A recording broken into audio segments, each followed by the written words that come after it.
الحمد لله رب العالمين نحمده ونستعينه ونؤمن به ونتوكل عليه ونعوذ بالله من شرور أنفسنا ومن سيئات أعمالنا من يهده الله فلا مضل له ومن يضلل فلن تجد له وليا مرشدا اللهم صل على محمد وعلى آل محمد كما صليت على إبراهيم وعلى آل إبراهيم إنك حميد مجيد اللهم بارك على محمد وعلى آل محمد كما باركت على إبراهيم وعلى آل إبراهيم إنك حميد مجيد أما بعد فإن خير الحديث كتاب الله وخير الهدي هدي محمد صلى الله عليه وسلم وشر الأمور محدثاتها وكل محدثة بدعة وكل بدعة ضلالة وكل ضلالة في النار يا أيها الذين آمنوا اتقوا الله حق تقاته ولا تموتن إلا وأنتم مسلمون സ്നേഹമുള്ള സത്യവിശ്വാസികളെ വിശ്വാസിനികളെ ലോകരക്ഷിതാവും പ്രപഞ്ചങ്ങളുടെ പരിപാലകനുമായ അള്ളാഹുവിന്റെ ആജ്ഞാനിർദ്ദേശങ്ങൾ ജീവിതത്തിന്റെ എല്ലാ മേഖലകളിലും പാലിക്കണമെന്ന് ഉണർത്തുകയാണ്, ഓർമ്മപ്പെടുത്തുകയാണ്. റഹ്മാനായ റബ്ബ് നമ്മുടെ ഈ കൂടിച്ചേരൽ ഉഖ്റവിയായ ലോകത്ത് ഏറെ നന്മകൾ ലഭിക്കുന്ന അമലുകളിൽ ഉൾപ്പെടുത്തി അനുഗ്രഹിക്കുമാറാകട്ടെ. സ്നേഹമുള്ള സത്യവിശ്വാസികളെ, അള്ളാഹു വിശ്വാസികൾക്ക് ഒരുക്കി വെച്ചിട്ടുള്ള അനുഗ്രഹങ്ങളുടെയും സുഖങ്ങളുടെയും കേന്ദ്രമാണ് ജന്നാത്തുൽ ഫിർദൗസ് എന്ന് പറയുന്ന സ്വർഗീയ ലോകം. നമ്മളെല്ലാവരും നിരന്തരമായി റബ്ബിനോട് ചോദിക്കേണ്ടുന്ന ദുആയിൽ ഉൾപ്പെടുത്തേണ്ടുന്ന ഒരു കാര്യം കൂടിയാണ്, അള്ളാഹുവേ സ്വർഗീയ ആരാമങ്ങളിൽ ഞങ്ങളെ ഒന്നിച്ചു ചേർക്കണേ എന്ന് നമ്മൾ എല്ലാവരും അള്ളാഹുവിനോട് ദുആ ചെയ്യണം. അള്ളാഹു അതിനുള്ള തൗഫീഖ് നമുക്ക് പ്രദാനം ചെയ്യുമാറാവട്ടെ. പ്രിയപ്പെട്ടവരെ, സ്വർഗീയ ലോകത്തെ കുറിച്ചുള്ള ഏതാനും ചില ആയത്തുകളും ഹദീസുകളുമാണ് ഇന്നത്തെ എന്റെ സംസാരത്തിന്റെ മർമ്മം. നമുക്കെല്ലാവർക്കും അറിയാവുന്നതുപോലെ അള്ളാഹു സ്വർഗീയ ലോകങ്ങളെ കുറിച്ച് പറയുമ്പോൾ അവിടെ ജന്നത്ത് എന്നുള്ളതാണ് ഉപയോഗിച്ചിട്ടുള്ള പദം. ജന്നത്ത് എന്ന് പറഞ്ഞാൽ നമുക്ക് എല്ലാവർക്കും അറിയാം, നമ്മളതിനെ വിവർത്തനം ചെയ്യുമ്പോൾ തോട്ടങ്ങൾ എന്നുള്ള ഒരു രൂപമാണ് അതിന് നമുക്ക് മലയാളത്തിലേക്ക് കിട്ടുക. അപ്പൊ സാധാരണഗതിയിൽ നമ്മൾ കണ്ട് പരിചയിച്ച അല്ലെങ്കിൽ പരിമിതമായി കാഴ്ചകളുള്ള ആളുകളെ സംബന്ധിച്ചിടത്തോളം ഒരു തോട്ടം എന്ന് പറഞ്ഞാൽ ഇപ്പൊ എന്താണ്? ഒരു സെന്റോ അതല്ലെങ്കിൽ ഒരു 10 സെന്റോ അതല്ലെങ്കിൽ കൂടിപ്പോയാൽ 1 ഏക്കറോ 2 ഏക്കറോ വരുന്ന ഒരു ചിന്തയാണ് മനസ്സിലേക്ക് ഓടി വരിക. എന്നാൽ റഹ്മാനായ റബ്ബ് അങ്ങനെയുള്ള ഒരു സംഗതിയല്ല പറഞ്ഞു. ഈ ജന്നാത്തിന്റെ വലിപ്പം എത്രയാണ്, തോട്ടങ്ങളുടെ വലിപ്പം എത്രയാണ്, വളരെ വിശദമായി വിശുദ്ധ ഖുർആൻ നമുക്കത് പഠിപ്പിച്ചു തന്നിട്ടുണ്ട്. വിശുദ്ധ ഖുർആൻ സൂറ ആൽ ഇംറാനിലെ 133-ാമത്തെ ആയത്തിൽ നമുക്ക് കാണാം, വസാരിഉ ഇലാ മഗ്ഫിറത്തിൻ മിർ റബ്ബിക്കും, വസാരിഉ നിങ്ങൾ ധൃതിയിൽ പുറപ്പെടണേ, ഇലാ മഗ്ഫിറത്തിൻ മിർ റബ്ബിക്കും നിങ്ങളുടെ റബ്ബിങ്കൽ നിന്നുള്ള മഗ്ഫിറത്തിലേക്ക്, പാപമോചനത്തിലേക്ക്, വജന്നത്തിൻ സ്വർഗത്തിലേക്കും, അർളുഹാ അതിന്റെ വിശാലത എന്ന് പറയുന്നത് അസ്സമാവാതു വൽ അർളു ആകാശ ഭൂമികളുടെ വലുപ്പമാണ്. പ്രിയപ്പെട്ടവരെ, ഈ ജന്നത്തിന്റെ വലുപ്പമാണ് അല്ലാഹു ഈ ആയത്തിലൂടെ പറഞ്ഞത്. ഒരു കൊച്ചു അധ്യായത്തിൽ, ഒരു കൊച്ചു സൂറയിൽ, ഒരു ആയത്തിലാണ് ഇത് വിശദീകരിച്ചത്. നമ്മളിൽ ആരുണ്ട് പ്രിയപ്പെട്ടവരെ ഈ ഭൂമിയുടെ ഒരറ്റം മുതൽ മറ്റേ അറ്റം വരെ സഞ്ചരിച്ച ആളുകൾ എത്ര പേരുണ്ട് നമ്മുടെ കൂട്ടത്തിൽ? എത്ര വലിയ സഞ്ചാരികളാണെങ്കിലും ആത്മാർത്ഥമായി അവരുടെ കണക്കെടുപ്പ് നടത്തിയാൽ ലോകം മുഴുവൻ ചുറ്റി സഞ്ചരിച്ച ഒരു വ്യക്തിയെ കാണുക സാധ്യമല്ല. എന്തെല്ലാം വൈവിധ്യങ്ങളാണ് ഇവിടെ ഒരുക്കിയിട്ടുള്ളത്. പുഴകളും മലകളും അതേപോലെ തന്നെ ഉപയോഗശൂന്യമായിട്ടുള്ള നല്ല പ്രത്യുൽപാദന തരത്തിലുള്ള രൂപത്തിലുള്ള മണ്ണും ഫലഭൂയിഷ്ടമായ മണ്ണും നീണ്ടുകിടക്കുന്ന മരുഭൂമികളും എല്ലാം നിറഞ്ഞിട്ടുള്ള ഈ ഭൂമി. അപ്പൊ അതിന്റെ ഒരറ്റം മുതൽ മറ്റേ അറ്റം വരെ നമ്മൾ കണ്ടിട്ടില്ല. ഇനി മറ്റൊരു അത്ഭുതം പറയട്ടെ, ആകാശത്തിന്റെ വിസ്തൃതി എത്രയുണ്ട്? നമ്മൾ അതിനെക്കുറിച്ച് ആലോചിച്ചിട്ടുണ്ടോ? ഇന്നു വരെ അതിൻ്റെ ഒരു പരിപൂർണമായ ഒരു അതിര് നമ്മൾ നമ്മുടെ വേലി കെട്ടി നമ്മുടെ വീടിന്റെ പറമ്പ് വേർതിരിക്കുന്നത് പോലെ, അല്ലെങ്കിൽ നമ്മുടെ സ്ഥലം ബൗണ്ടറി തിരിക്കുന്നത് പോലെ ആകാശത്തിന്റെ ബൗണ്ടറി എത്രയാണ്? ഒരു ചെറിയൊരു കണക്ക് ഞാൻ നിങ്ങൾക്ക് പറഞ്ഞു തരാം. അതായത് ഇപ്പൊ നിലവിലുള്ള പഠനപ്രകാരം സൂര്യൻ ഒരു നക്ഷത്രമാണ്. ഇതുപോലെയുള്ള അനേകം നക്ഷത്രങ്ങൾ കണ്ടുപിടിക്കപ്പെട്ടിട്ടുണ്ട്. ഈ സൂര്യന്റെ വ്യാപ്തി 13 ലക്ഷത്തിലധികം ഭൂമികൾ. നമ്മൾ നല്ല മനസ്സിലാക്കുക, 13 ലക്ഷം നമ്മൾ ഇതുവരെ ഒരറ്റം മുതൽ മറ്റേ അറ്റം വരെ കാണാത്ത ഭൂഖണ്ഡങ്ങളായി പരന്നു കിടക്കുന്ന ഈ ഭൂമി, അതിന്റെ 13 ലക്ഷം എത്ര ഭൂമി ഉണ്ടാവും? ആ 13 ലക്ഷം ഭൂമികളെ ഉൾക്കൊള്ളാൻ സൂര്യൻ എന്ന് പറയുന്ന ഒരൊറ്റ നക്ഷത്രത്തിന് കഴിയുന്ന, നമ്മൾ ആലോചിച്ചു പ്രിയപ്പെട്ടവരെ, സുബ്ഹാനല്ലാഹ്, എന്ത് വിശാലതയാണ്! അങ്ങനത്തെ ഒട്ടനേകം നക്ഷത്രങ്ങൾ, കണ്ടുപിടിച്ചതും കണ്ടുപിടിക്കാനാവാത്തതുമായിട്ടുള്ള നക്ഷത്രങ്ങൾ ഇതുവരെയും അങ്ങനെ കണ്ടുപിടിച്ച മഅലൂമാത്ത് വെച്ചിട്ടാണ് പറയുന്നത്. അപ്പൊ അതിന്റെ വിശാലത എത്രയാണ്? അപ്പൊ അല്ലാഹു സുബ്ഹാനഹു തആല പറയാണ്, സ്വർഗത്തിന്റെ വിശാലത എന്ന് പറയുന്നത് ആകാശ ഭൂമികളുടെ വിശാലതയാണ്. അതുകൊണ്ട് മുഅ്മിനീങ്ങളെ, വസാരിഊ, നിങ്ങൾ ധൃതിയിൽ വരിക. ഈ സ്വർഗീയ ലോകത്തിലേക്ക് നിങ്ങൾ പണിയെടുത്തുകൊണ്ട് ധൃതിയിൽ വരിക എന്ന് വിശുദ്ധ ഖുർആൻ അതിന്റെ വിശാലതയെ കുറിച്ച് പറഞ്ഞു. തീർന്നില്ല. അല്ലാഹുവിന്റെ റസൂൽ സല്ലല്ലാഹു അലൈഹി വസല്ലമ പറയുകയാണ്, ഖാല അല്ലാഹു തആല അഅദതു ലിഇബാദി സ്സാലിഹീന മാ ലാ ഐനുൻ റഅത്. സാലിഹീങ്ങളായ എന്റെ അടിമകൾക്ക് ഞാൻ തയ്യാർ ചെയ്തിട്ടുണ്ട്. മാ ലാ ഐനുൻ റഅത്, ഇതുവരെ ഒരു കണ്ണും കണ്ടിട്ടില്ലാത്ത, വലാ ഉദുനുൻ സമഅത്, ഒരു ചെവിയും കേട്ടിട്ടില്ലാത്ത, വലാ ഖതറ അലാ ഖൽബി ബശർ, ഒരു മനുഷ്യന്റെ ഖൽബ് പോലും ഭാവനയിൽ കൊണ്ടുവരാത്ത 3 കാര്യങ്ങൾ പറഞ്ഞു. കണ്ണുകൊണ്ട് കണ്ടിട്ടില്ല, ചെവി കൊണ്ട് കേട്ടിട്ടില്ല, മനസ്സുകൊണ്ട് ചിന്തിക്കുക പോലും ചെയ്യാതെ. ഇത് രണ്ടും സാധ്യമല്ലാത്തിടത്ത് നമുക്ക് മനസ്സിൽ കാണാം. ഒരു മനസ്സ് പോലും അങ്ങനത്തെ അനുഗ്രഹങ്ങളെ കുറിച്ച് ചിന്തിച്ചിട്ടില്ല എന്നാ പറയുന്നു. അങ്ങനത്തെ സുഗാഡംബരങ്ങളാണ് അല്ലാഹു സുബ്ഹാനഹു തആല സ്വർഗീയ ലോകത്തിലേക്ക് തയ്യാർ ചെയ്തിട്ടുള്ളത്. എന്നിട്ട് ഒരു താരതമ്യം അല്ലാഹുവിന്റെ റസൂൽ സല്ലല്ലാഹു അലൈഹി വസല്ലം പറഞ്ഞു, സ്വർഗത്തിൽ ഒരു ചാട്ട കുത്തി നിർത്താനുള്ള അത്രയും സ്ഥലം മതി. ഈ ദുനിയാവും അതിലുള്ളതെല്ലാം നിങ്ങൾക്ക് നിങ്ങളുടെ പേരിലാകുന്നതിനേക്കാൾ നിങ്ങൾക്ക് ഉത്തമം സ്വർഗത്തിലെ ഒരു കമ്പ് കുത്തി, ഒരു ചാട്ട കുത്തി വെക്കാൻ കിട്ടുന്ന സ്ഥലത്തിന് എത്ര അളവ് വേണം പ്രിയപ്പെട്ടവരെ? അത് നിങ്ങൾക്ക് കിട്ടുകയാണ്.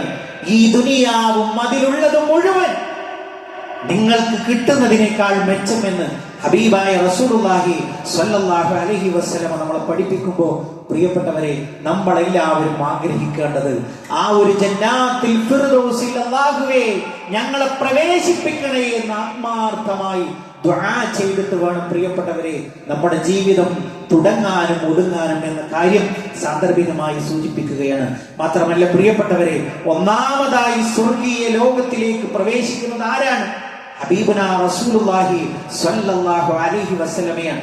ഒരു ഹദീസിൽ നമുക്ക് കാണാം, ആതി ബാബൽ ജന്നതി യൗമൽ ഖിയാമ ഫഅസ്തഫ്തിഹു, ഞാൻ ഖിയാമത്തിന്റെ അവസരത്തിൽ സ്വർഗ്ഗത്തിന്റെ വാതിലുകളുടെ അടുക്കൽ ചെല്ലും, എന്നിട്ട് അത് തുറക്കാൻ വേണ്ടി ആവശ്യപ്പെടും.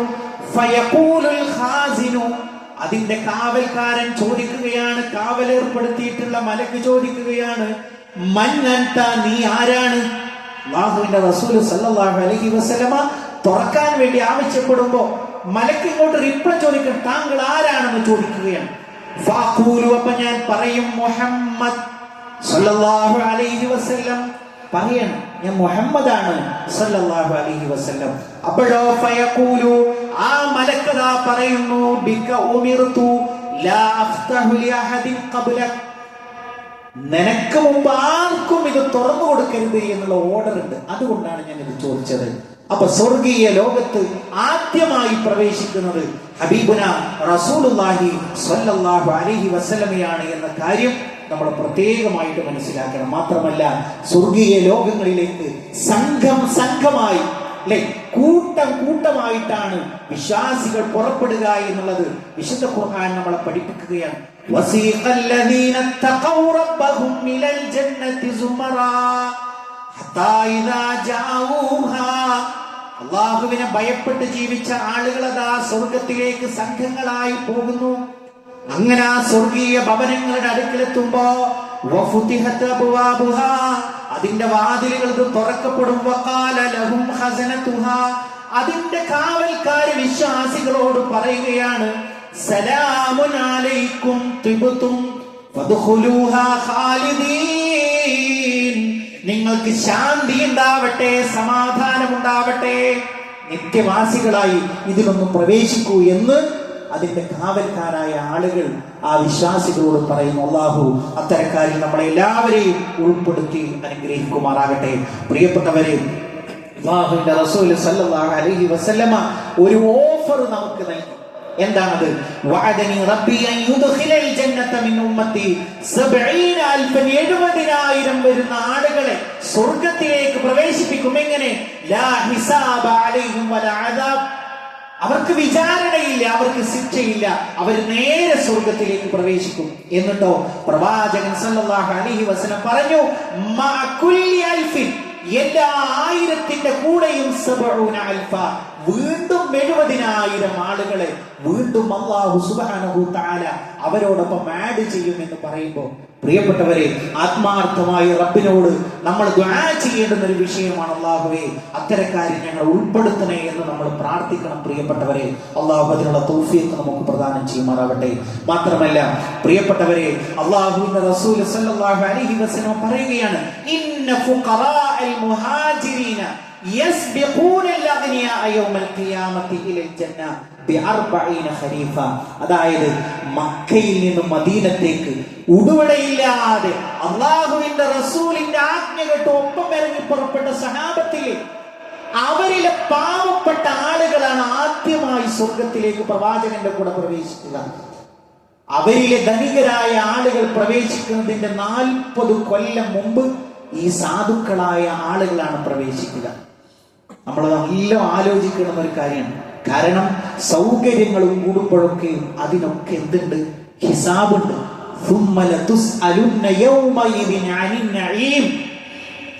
വിശന്നിരിക്കുമ്പോ 3 ആള് പുറത്തിറങ്ങി. മഹാനായ അബൂബക്കർ സിദ്ദീഖ് റളിയല്ലാഹു അൻഹു, ഉമർ ബിൻ ഖത്താബ് റളിയല്ലാഹു അൻഹു നോക്കുമ്പോ 3ാമനായി അതാ ആ രാത്രിയുടെ അരണ്ട വെളിച്ചത്തിൽ അല്ലാഹുവിന്റെ റസൂലിനെ കാണുന്നു മദീനത്തെ തെരുവോരങ്ങളിൽ. 3 പേരും ചെന്ന് ഒരു അൻസാരിയുടെ വീട്ടിലേക്ക് കയറി. അൻസാരി വളരെ സന്തോഷത്തിൽ ഭക്ഷണം മുട്ടി. 3 ആളും സംഗമിച്ചത് ഏത് വിഷയത്തിലാണ്? വിശപ്പാണ്, വീട്ടിലിരിക്കാൻ കഴിയുന്നില്ല. നമുക്കറിയാമല്ലോ, കഴിഞ്ഞ ഖുതുബയിൽ സൂചിപ്പിച്ചു. അതായത് വയറു നിറച്ച അല്ലാഹുവിന്റെ ഹബീബ് സല്ലല്ലാഹു അലൈഹി വസല്ലം മരണം വരെ ഭക്ഷണം കഴിച്ചിട്ടില്ല, ഇല്ല വീട്ടിൽ.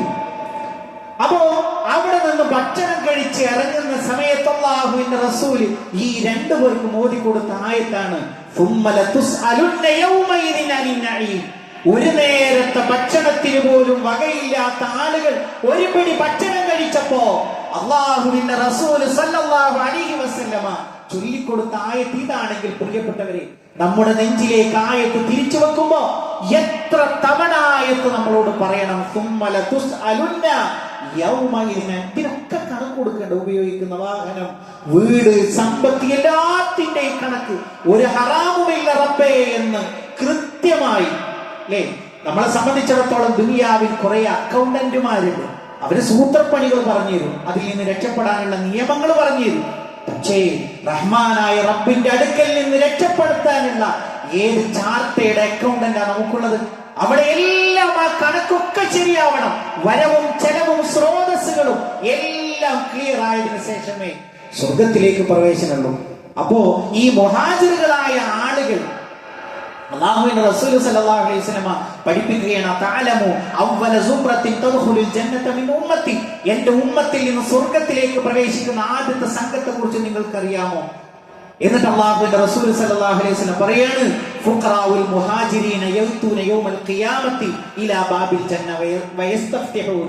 അവർ ഫുഖറാക്കളായിട്ടുള്ള മുഹാജിരീങ്ങളിൽപ്പെട്ട ദരിദ്രന്മാർ ഈ സ്വർഗീയ കവാടങ്ങളുടെ അടുത്ത് വന്നത് തുറക്കാൻ ആവശ്യപ്പെടും. അപ്പോഴോ ഫയഖൂലു ലഹും ഖസനത്ത്, അതിന്റെ കാവൽക്കാരി ചോദിക്കുകയാണ്, ഔ ഖദു മുസിബത്തു, നിങ്ങളുടെ വിചാരണയൊക്കെ കഴിഞ്ഞോ? അപ്പൊ മുഹാജിറുകളായ ആളുകൾ ചോദിക്കുകയാണ്, എന്തിലാണ് ഞങ്ങൾക്ക് വിചാരണയുള്ളത്? ഞങ്ങളുടെ ചുമലിലുള്ള ഒരു വാളല്ലാതെ വേറെ എന്താ ഞങ്ങൾക്കുള്ളത്? ഞങ്ങൾ അതിലാണ് മരണപ്പെട്ടത്. ആ വാള് കൊണ്ട് ഞങ്ങൾ മരണപ്പെട്ടു. വേറെ ഞങ്ങൾക്ക് ഒരു ഹിസാബില്ല. ഒന്നിനും ഞങ്ങൾക്ക് കണക്ക് കൊടുക്കാൻ. ആകെ ഞങ്ങൾക്ക് സ്വന്തമായിട്ട് എന്താ ഉള്ളത്? ഒരു വാളാണുള്ളത്. അപ്പോഴോ പ്രവാചകൻ സല്ലല്ലാഹു അലൈഹി വസല്ലമ കൃത്യമായിട്ട് പറയുകയാണ്, ഫയഖീലൂന ഫീഹാ 40 ആമൻ ഖബല അൻ യദ്ഖുലഹ അന്നാസ്. ആ ഹദീസിൽ നമുക്ക് കാണാം, സാധാരണക്കാരായ ആളുകൾ പ്രവേശിക്കുന്നതിന്റെ 40 വർഷം മുമ്പ് അവർ സ്വർഗത്തിലേക്ക് പ്രവേശിക്കും. കാരണം അവർക്ക് വിചാരണയില്ല. എന്തിലാണ് അവരെ വിചാരണ നടത്താനുള്ളത്? സ്വന്തമായിട്ട് ആകെ ഒരു വാള് മാത്രമാണ് അവർക്ക് ഉണ്ടായിട്ടുള്ളത്. പ്രിയപ്പെട്ടവരെ, നമ്മളെ സംബന്ധിച്ചിടത്തോളം വളരെ ഗൗരവമായിട്ടുള്ള ഒരു വിഷയമാണ്. അള്ളാഹുവിനോട് സ്വർഗം ചോദിക്കുന്നുവെങ്കിൽ നമ്മളെ സംബന്ധിച്ചിടത്തോളം അത് നിർബന്ധമാണ്. ആ ഒരു ചോദ്യം നിർബന്ധമാണ്. അതിനുള്ള യോഗ്യത കൂടി ജീവിതത്തിന്റെ ഓരോ വേളകളിലും ആ ഒരു സ്വർഗീയ പ്രവേശനത്തിന് നിദാനമാകുന്ന കാരണങ്ങളെ നമ്മൾ തന്നെ ഒരു ഹറാമും ചേരാതെ ഹലാലിൽ മാത്രം ജീവിച്ച് മുന്നോട്ട് പോകാനുള്ള ഒരു പരിശ്രമം നമുക്കുണ്ടാകണം. റഹ്മാനായ റബ്ബ് നമ്മളെ അനുഗ്രഹിക്കുമാറാകട്ടെ. അൽഹംദുലില്ലാഹി റബ്ബിൽ ആലമീൻ വസ്സലാത്തു വസ്സലാമു അലാ റസൂലിഹിൽ അമീൻ നബിയിനാ വഹബീബിനാ മുഹമ്മദിൻ സല്ലല്ലാഹു അലൈഹി വസല്ലം വഅലാ ആലിഹി വസഹ്ബിഹി അജ്മഈൻ. അമ്മാ ബഅദ്. പ്രിയപ്പെട്ട സത്യവിശ്വാസികളെ, വിശ്വാസിനികൾ, ഒരിക്കൽ കൂടി അള്ളാഹുവിന്റെ ആജ്ഞാനിർദ്ദേശങ്ങൾ ജീവിതത്തിന്റെ എല്ലാ മേഖലകളിലും പാലിക്കണമെന്ന് ഉണർത്തുകയാണ്, ഓർമ്മപ്പെടുത്തുകയാണ്. പ്രിയപ്പെട്ടവരെ, നമ്മൾ സാധാരണഗതിയിൽ നമ്മൾ പറയാറുണ്ട് അസ്തഗ്ഫിറുല്ലാഹ്, അള്ളാഹുവേ എനിക്ക് പുറത്തു തരണേ. നമ്മൾ നമസ്കാര ശേഷം പറയാറുണ്ട്. അല്ലാത്ത സന്ദർഭങ്ങളിലൊക്കെ നമ്മൾ പറഞ്ഞ അസ്തഗ്ഫിറുല്ലാഹ്. അതേപോലെ തന്നെ നമ്മൾ ആരാധനാ കർമ്മങ്ങളിലും അല്ലാതെയും നമ്മൾ പറയാറുണ്ട് റബ്ബി ഗ്ഫിർലി, അല്ലാഹുവേ പുറത്തു തരണേ. അപ്പൊ ഈ പറയുന്ന പദങ്ങളുടെ ആഴം എത്രയാണ്? വളരെ വിശാലമായിട്ട് പുണ്യം ലഭിക്കുന്ന ഒരു കാര്യം. നമ്മൾ വെറുതെ പറയണം അസ്തഗ്ഫിറുല്ലാഹ്. ഇത് പറഞ്ഞാലുള്ള നേട്ടം എന്താണ്? ഒന്നാമത്തെ കാര്യം എന്ന് പറയുന്നത് അള്ളാഹുവിന്റെ റസൂൽ സല്ലല്ലാഹു അലൈഹി വസല്ലം പറയുന്നു, ഇന്നൽ മുഅ്മിന ഇദാ അദ്നബ, മുഅ്മിനായ വ്യക്തി ഒരു തെറ്റ് ചെയ്തു, അപ്പോഴോ അവന്റെ കൽബിൽ ഒരു കറുത്ത ഒരു പുള്ളി അവിടെ പ്രത്യക്ഷപ്പെടും.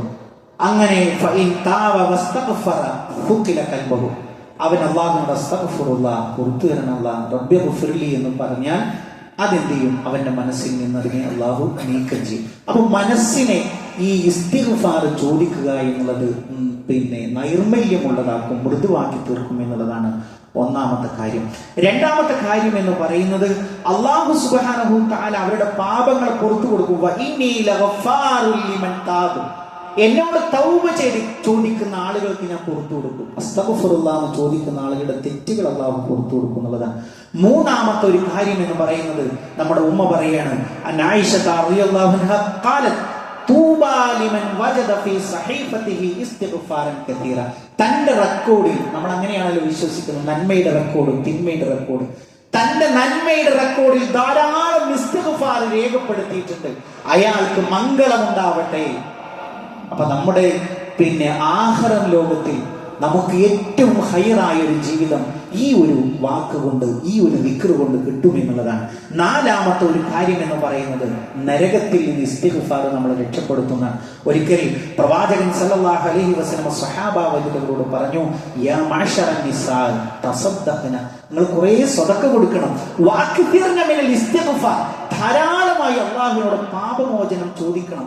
ഫഇന്നി റഅയ്തുകുന്ന അക്തറ അഹ്ലിന്നാർ, ഞാൻ നരകം കാണിക്കപ്പെട്ടപ്പോൾ ധാരാളക്കണക്കിന് ആളുകളെ അതിൽ കണ്ടതിൽ ഭൂരിപക്ഷം സ്ത്രീകളായിരുന്നു എന്ന് പ്രവാചകൻ സല്ലല്ലാഹു അലൈഹി വസല്ലം പഠിപ്പിച്ചു. അപ്പൊ രണ്ട് കാര്യങ്ങളാണ് നരകത്തിൽ നിന്ന് രക്ഷപ്പെടാൻ പറഞ്ഞത്. ഒന്ന് സ്വതക്കയാണ്, ഒന്നെന്താണ്?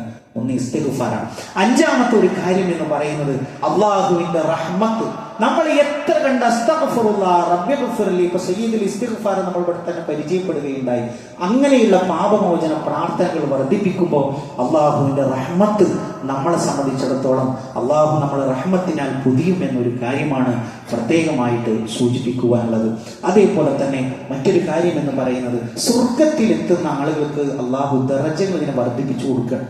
അപ്പൊ വർദ്ധിപ്പിച്ചു കൊടുക്കുന്ന സമയത്ത് ഈ അബ്ദു സാലിഹായ അടിമ ചോദിക്കുകയാണ്, യാ റബ്ബി മിൻ ഐനലി, എന്തിനാണ് എനിക്ക് ഇങ്ങനെ ദർജകൾ, എന്തു കാരണത്താലാണ് ഈ ദർജ വർദ്ധിപ്പിച്ചു തരുന്നത്? അപ്പോ ആ വ്യക്തിയോട് പറയണം, ഫയഖൂലു ബിഇസ്തിഗ്ഫാരി വലദിക ലക്, നിന്റെ മകൻ നിനക്ക് അള്ളാഹു എൻ്റെ ഉപ്പാക്ക് പുറത്തു കൊടുക്കണേ, എൻ്റെ ഉമ്മാക്ക് പുറത്തു കൊടുക്കണേ. പ്രിയപ്പെട്ടവരെ, വീടുണ്ടാക്കിയാലും കച്ചവട സ്ഥാപനങ്ങൾ ഉണ്ടാക്കിയാലും അതൊക്കെയും നമ്മൾ ഇവിടുന്ന് വേർപിരിയുന്നതോടുകൂടി മറ്റൊരാളുടെ അക്കൗണ്ടിലേക്കാണ് വരും, അനന്തരാവകാശികളുടെ അക്കൗണ്ടിലേക്കാണ് വരും. പക്ഷെ ഒരു സ്വാലിഹായ മക്കളെ വളർത്തിയെടുക്കാൻ പ്രാർത്ഥനയും പ്രവർത്തനവും നിറഞ്ഞാൽ അതിൻ്റെ ഫലം, ആ അക്കൗണ്ടിൽ നിന്ന് കിട്ടുന്ന വരുമാനം, അത് ആ കുഞ്ഞുങ്ങളെ എത്ര കാലം നമുക്ക് ദുആ ചെയ്യുന്നതോ ആ ഷെയർ നമ്മുടെ ഖബറിലേക്ക് വരുന്നതാണ്. നമ്മുടെ മക്കളുണ്ടായിട്ട് കാര്യമില്ല. ഉപ്പാനെ ഓർക്കുമ്പോൾ അള്ളാഹുവെ എൻ്റെ ഉപ്പാന്റെ അവസ്ഥ എന്താണെന്നറിയില്ല, എൻ്റെ ഉമ്മാന്റെ അവസ്ഥ എന്താണെന്നറിയില്ല, അള്ളാഹുവെ പുറത്തു കൊടുക്കണേ എന്ന് പറയാൻ അങ്ങനെയുള്ള ഒരു വിജ്ഞാനം കൊടുത്ത് നമ്മുടെ മക്കളെ വളർത്താൻ നമ്മൾ പ്രത്യേകമായി ശ്രദ്ധിക്കുക. റഹ്മാനായ റബ്ബ് നമ്മളെ അനുഗ്രഹിക്കുമാറാകട്ടെ.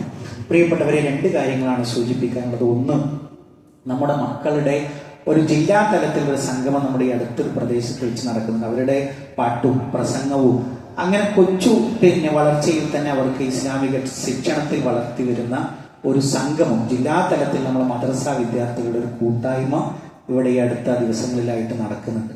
അപ്പൊ അതിലേക്ക് നമ്മളാണ് അവർക്കുള്ള വിരുന്നൂട്ടേണ്ടുന്ന ആളുകൾ. അപ്പൊ അതിലേക്ക് ഈ പള്ളിയുടെ ജുമാക്ക് ശേഷം നമ്മളൊരു കളക്ഷൻ എടുക്കുന്നുണ്ട്. നിങ്ങൾ എല്ലാവരും അതിലേക്ക് സംഭാവന കൊടുക്കണമെന്നാണ് അറിയിക്കാറുള്ളത്. രണ്ടാമത്തെ കാര്യം, നമ്മൾ ഒരു 2-3-4 വെള്ളിയാഴ്ച മുമ്പ് SIR-ന്റെ ആ വിഷയം ഇവിടെ പറഞ്ഞിരുന്നു. അപ്പൊ ഫോമുകളൊക്കെ കിട്ടി. അതൊക്കെ നമ്മൾ വളരെ കൃത്യമായി അറിയാവുന്ന ആളുകളോട് അല്ലെങ്കിൽ എന്തെങ്കിലും സംശയം ഉണ്ടെങ്കിൽ അതൊക്കെ പൂരിപ്പിച്ച് വളരെ ഭംഗിയായി വളരെ ഉടനടി നമുക്ക് നൽകിയിട്ടുള്ള ആളുകൾ അത് എത്തിച്ചു കൊടുക്കണം. ഈ ഒരു മാസത്തിന്റെ അടുത്ത ഒരു 9 അല്ലെങ്കിൽ 4 മുതൽ 9 കൂടിയ ദിവസങ്ങളിൽ ഇത് ഓൺലൈനായിട്ട് അതിനെ അപ്ഡേറ്റ് ചെയ്ത് കൊടുക്കേണ്ടുന്ന ഒരു സാഹചര്യം. അപ്പൊ നമ്മുടെ ഭാഗത്തു നിന്നൊരു വീഴ്ച ഉണ്ടാവരുത്. പല രംഗത്തു നിന്നും ആളുകൾക്ക് അശ്രദ്ധ വരുന്നുണ്ട്. ആളുകൾക്ക് ഫോം കിട്ടാത്തതുണ്ട്, ആളുകൾ അതിൽ നിന്ന് ഒഴിഞ്ഞു പോകുന്ന സംഗതികളുണ്ട്. അപ്പൊ നമ്മുടെ ഭാഗത്തു നിന്ന് അങ്ങനത്തെ ഒരു അശ്രദ്ധ ഉണ്ടാവരുത്. ബോധപൂർവമായി ആ വിഷയത്തിൽ നമ്മുടെ ഒരു ശ്രദ്ധ ഉണ്ടാവണം എന്ന് ഓർമ്മപ്പെടുത്തുകയാണ്. റഹ്മാനായ റബ്ബ് ഈ ലോകത്തും വിജയം വരിക്കുന്ന മുഅ്മിനീങ്ങളിൽ മുത്തഖീങ്ങളിൽ നമ്മളെല്ലാവരെയും ഉൾപ്പെടുത്തി അനുഗ്രഹിക്കുമാറാകട്ടെ. ഇതേപോലെ അവന്റെ ജന്നാത്തുൽ ഫിർദൗസിൽ ഒരുമിച്ചിരിക്കാനുള്ള ഭാഗ്യം നൽകി അള്ളാഹു നമ്മളെ ഓരോരുത്തരെയും അനുഗ്രഹിക്കുമാറാകട്ടെ. ജീവിത അവസാനം വരെ മുഅ്മിനായി മുത്തഖിയായി ജീവിച്ച് മരണപ്പെട്ടു പോകാനുള്ള ഭാഗ്യം അള്ളാഹുവെ ഞങ്ങൾക്ക് ഓരോരുത്തർക്കും പ്രദാനം ചെയ്യുന്ന റഹ്മാനെ. അള്ളാഹുവെ, ഞങ്ങളുടെ കൂട്ടത്തിൽ രോഗങ്ങളെ കൊണ്ട് വേദനകളെ കൊണ്ട് കഷ്ടപ്പെടുന്ന ഒട്ടനവധി ആളുകളുണ്ട്. അള്ളാഹുവെ, എല്ലാവർക്കും മാനസികവും ശാരീരികവുമായ ശിഫ നീ പ്രദാനം ചെയ്യുന്ന റഹ്മാനെ. അള്ളാഹുവെ, ഞങ്ങളുടെ കുടുംബ ജീവിതത്തിൽ സന്തോഷത്തെ നീ പ്രദാനം ചെയ്യുന്ന റഹ്മാനെ. അള്ളാഹുവെ, സ്വാലിഹായ മക്കളെ ഞങ്ങൾക്ക് നീ പ്രദാനം ചെയ്യുന്ന റഹ്മാനെ. അള്ളാഹുവെ, ഞങ്ങളുടെ ഇണകളിൽ കൺകുളിർമയെ നീ പ്രദാനം ചെയ്യുന്ന റഹ്മാനെ. അള്ളാഹുവെ, ഞങ്ങളുടെ മാതാപിതാക്കൾക്ക് നീ പുറത്തു കൊടുക്കണമെന്ന റഹ്മാനെ. اللهم اغفر للمؤمنين والمؤمنات والمسلمين والمسلمات الأحياء منهم والأموات إنك مجيب الدعوات يا قاضي الحاجات. اللهم أجرنا من النار، اللهم أجرنا من النار. اللهم ربنا تقبل منا إنك أنت السميع العليم وتب علينا إنك أنت التواب الرحيم. آمين آمين برحمتك يا أرحم الراحمين. اللهم صل على محمد.